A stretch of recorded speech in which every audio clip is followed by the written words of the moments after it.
everyone, my name is Chloe, and today I'm here to do my second half of January wrap-up. So the second half of January was really chaotic for us. We all got sick, and my oldest kiddo turned 5 years old, and so it just went by in a blur, but also really long days. And so I feel like my reading has kind of reflected that, not in the amount, but in the quality and my memory of things. So let's just get into it. If you guys have not seen one of these videos, what I do is go over the stats for the second half of the month and then go through the books just in the order that I read them. And I'll tell you a little bit about them and give you my star rating, and we'll go from there. So in the second half of January, I read 16 books, which is great, you guys. I am just loving my motivation to read this year. I'm so motivated by a fresh new year and a fresh new start. Not really the months, but the years. I don't know why it motivates me, but it does.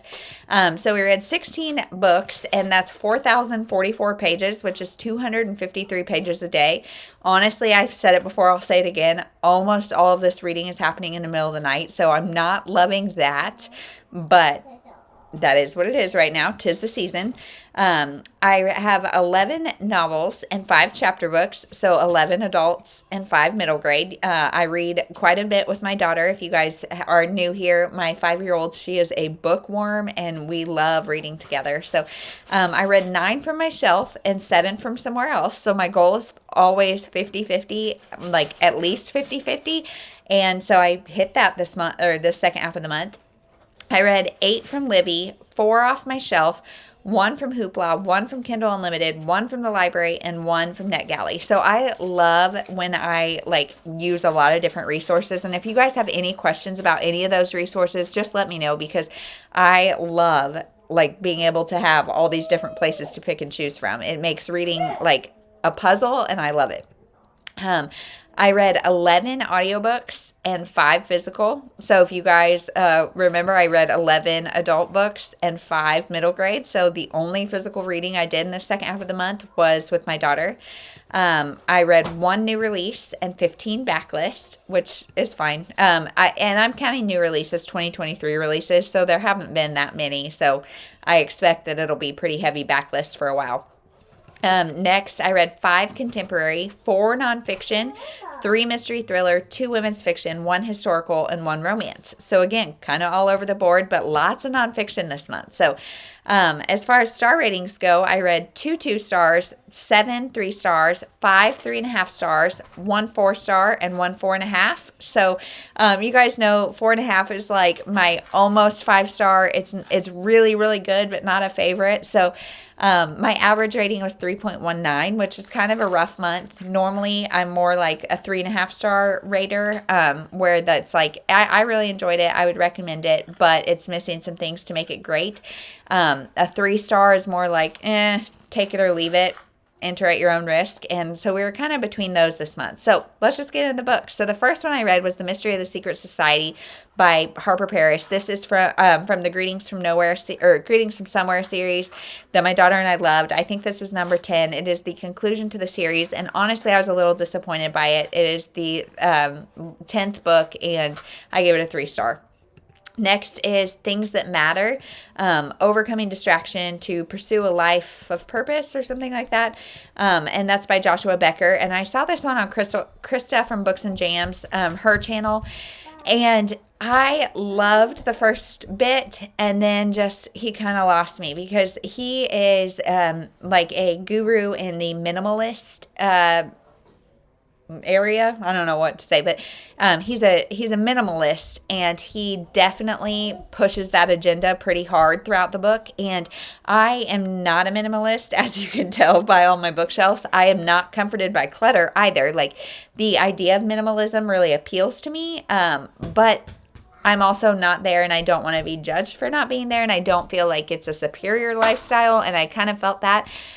There's also a lot of super privileged talk in it about so yes, overcoming distractions of stuff on your phone, stuff that doesn't matter, where are we spending our mental energy, our physical energy, the impact we have on other people. I loved all of that. The parts about career and that kind of stuff, yes, do what you love, but also you do have to make ends meet. We all have to figure out a way to make ends meet. And like, so I know you want to like build the life that it reflects everything you love and what matters, but there's also a little bit of practicality that I feel like was missing. So I gave it 3 stars, and that was that. Next, I read The Accidental Beauty Queen by Teri Wilson, and I give this 3.5 stars. This is one that I got from Sarah from Sarah's Nightstand. I got it off Pengo, and I don't know if she didn't like it or not, but the books that I get from fellow creators, I'm always like, eek, yikes. Are these the ones they don't like? I don't know. And so I get a little nervous about him. But this one I actually enjoyed quite a bit. It was 3.5 stars. It's about 2 sisters. One is like an Instagram influencer, beauty queen. The other is like a librarian, really quiet, reserved, happy to keep to herself. And the beauty queen one is at this big pageant that meant a lot to their mom. Their mom is no longer with them. She has died, I think, and this was her pageant. And so it's a really important one to the girls. And the beauty queen sister has an allergic reaction, puffs up, cannot go on stage. So they switch. And it's got definitely Miss Congeniality vibes. It was sweet. I really liked the girl, like our main character, the librarian, and it was cute. 3.5 stars. Next was Ivy and Bean by Annie Barrows. So Amazon a while back had like a buy 2, get 1 free or something special. And so I bought this box set. It is a box of 4 for my daughter and I, not really knowing anything about it. And I did not like it. Ivy and Bean are both bratty characters. They're neighbors and they're terrible to each other. And then they decide to like become friends. And I didn't like it at all. 2 stars on that. In fact, then we read Ivy and Bean and the Ghost That Had to Go, because my daughter liked it for whatever reason, and that was the second one, and that was another 2 star. And I am gonna try to unhaul the 4-book series because it's just not for us. I don't think it's interesting. The writing style is not for me, and the kids are bratty. So, yikes. Next is Arrival Stories, and this is a compilation of short stories edited, I think, by Amy Schumer and maybe somebody else. But it is all different women of fame, mostly. Not all of them are super well known, but there's a lot that are, and they're different birth stories. And I gave it 3.5 stars. It is something that I listened to on audio, which was kind of nice because I think every woman maybe narrates their story, and I really liked it. It's interesting. Like, I don't know who the audience would be necessarily. Like, there's a lot of things that as a first-time mom would kind of freak me out. A lot of different stories. As a mom that is potentially going to have more kids, it almost kind of freaked me out. I have had 2 really easy births and two really easy births and 1 not easy birth, and 3 pretty tough conceptions and pregnancies and all that kind of stuff. And just hearing about all the ways that like it could be even worse stresses me out. And so, not that these are all bad stories. Some are really not bad at all. Like, some are really great. And everybody has like an interesting perspective on them. And I do feel like there's a lot of good representation of biological mothers, adoptive mothers. There's a doula, I think, that gives her story of birth. Like, these aren't necessarily all just biological mothers. And I really liked that.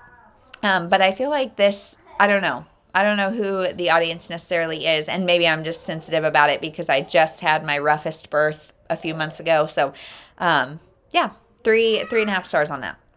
Next is A Flicker in the Dark by Stacey Willingham. So I have both of Stacey Willingham's books, bought them just based on the hype, and I'm happy to say this one lived up to it. I gave it 4 stars. So this is about a woman who her father, like as a teen or tween, her father was convicted of being a serial killer for 6 girls that had gone missing and then been found dead.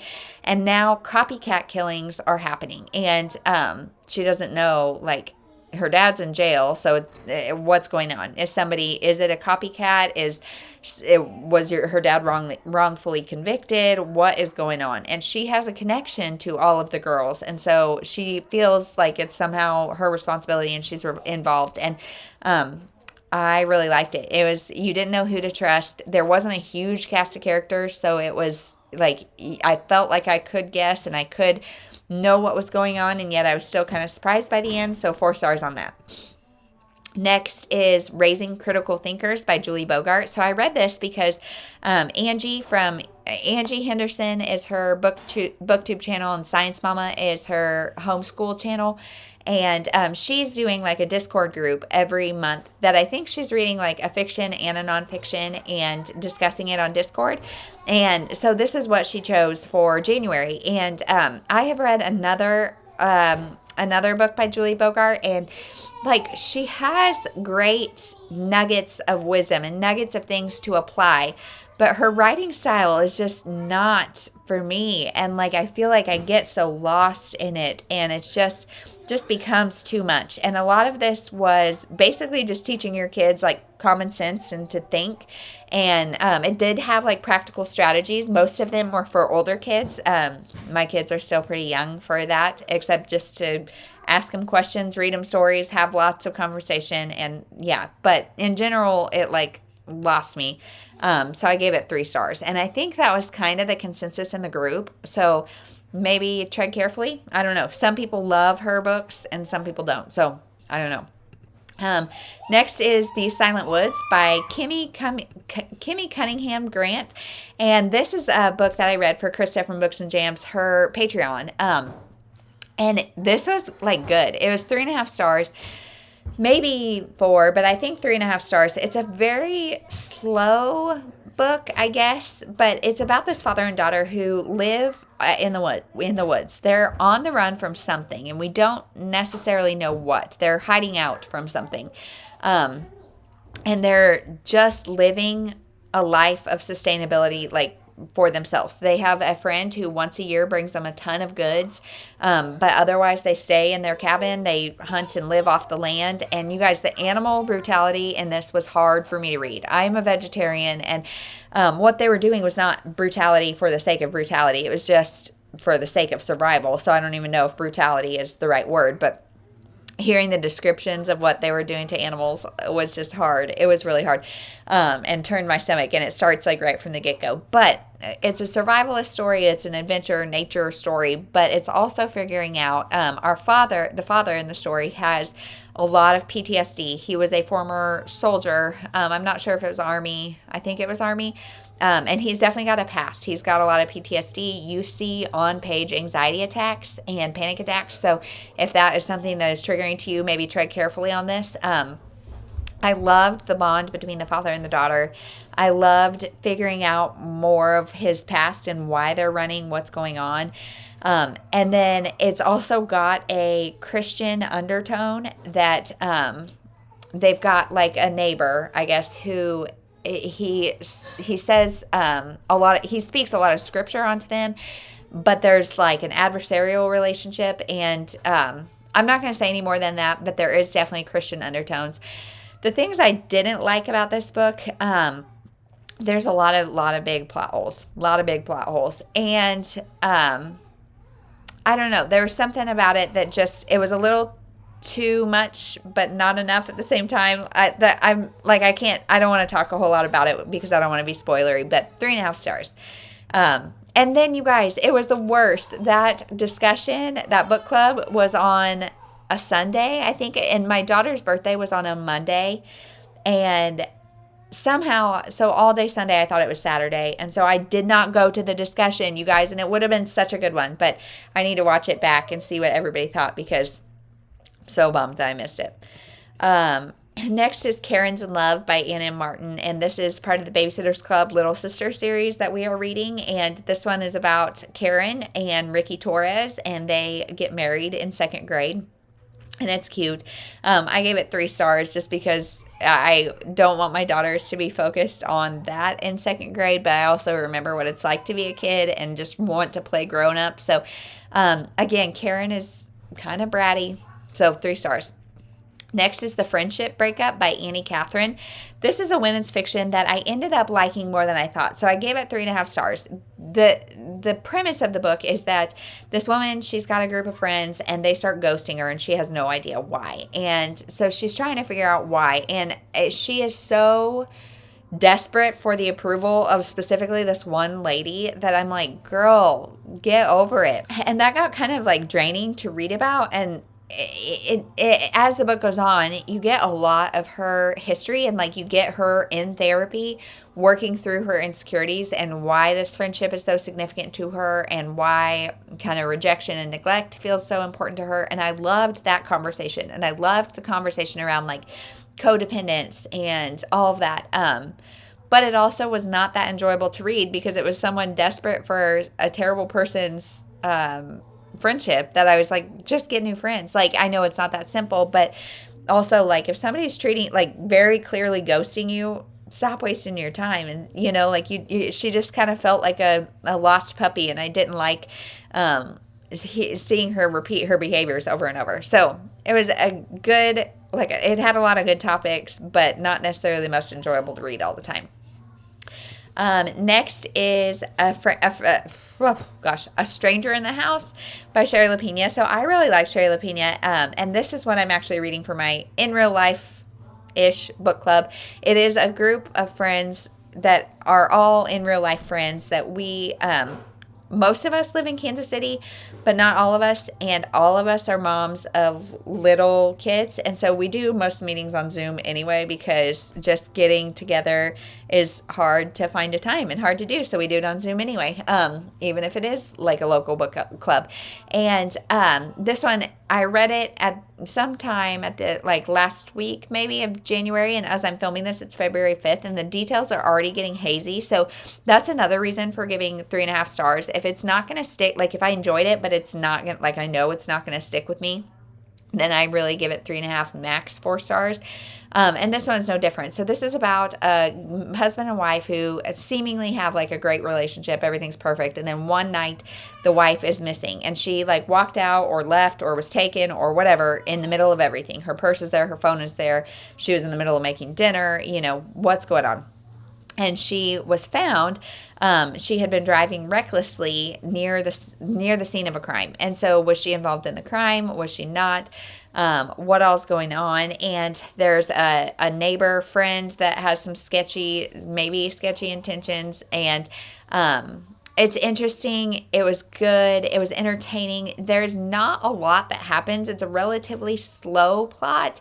And there's not a lot of like backstory. There's a little bit of backstory, but there's not a ton of like alternate plots, which makes it just kind of feel a little one note, and not even alternate plots, but just like depth. There's not a lot of depth. It's kind of straightforward, and it's 3.5 stars. I enjoyed it, but it's not my favorite Shari Lapena by far.